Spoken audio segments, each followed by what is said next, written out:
Let's look at exhibit number 653. What is this right here? That is the entry point of the projectile into the right anterior fossa, which is the front part of the skull. And what is the part of the brain that lays in this particular area? The right frontal lobe. Take a look at exhibit number 654. We have two arrows that are pointing. Why was it significant enough to have those two arrows pointed? It shows the entry point and the exit point of the projectile from the skull as it's injuring both portions of the skull. Go back to exhibit number 653. This is what down here? That is the center of the base of the skull. It's actually overlying the nasal cavity. And the reason that we had arrows pointed here was why?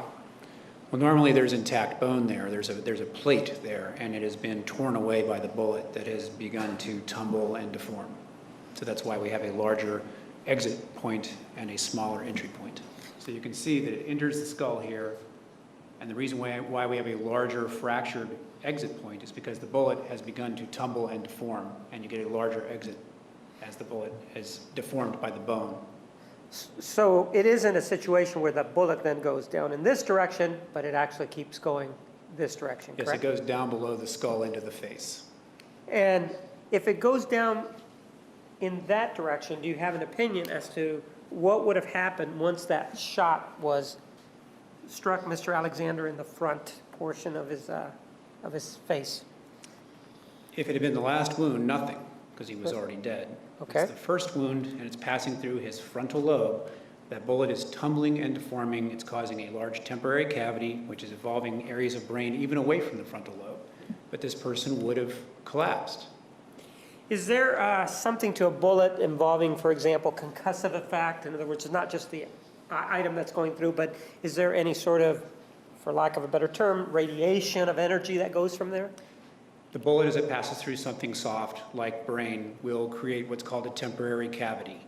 And you see that in ballistic gelatin when you test fire a bullet through gelatin. You see it in the ballistics labs. And it's the same concept in the brain. You'll get a very large open area that squashes the brain around it into the skull around it.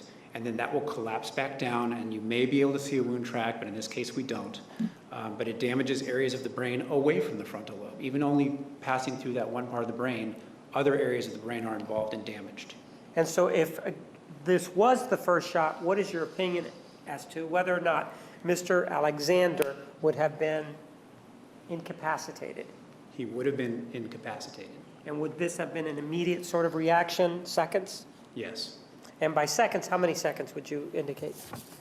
A second or two. He would have collapsed to the ground and been unresponsive. Thank you.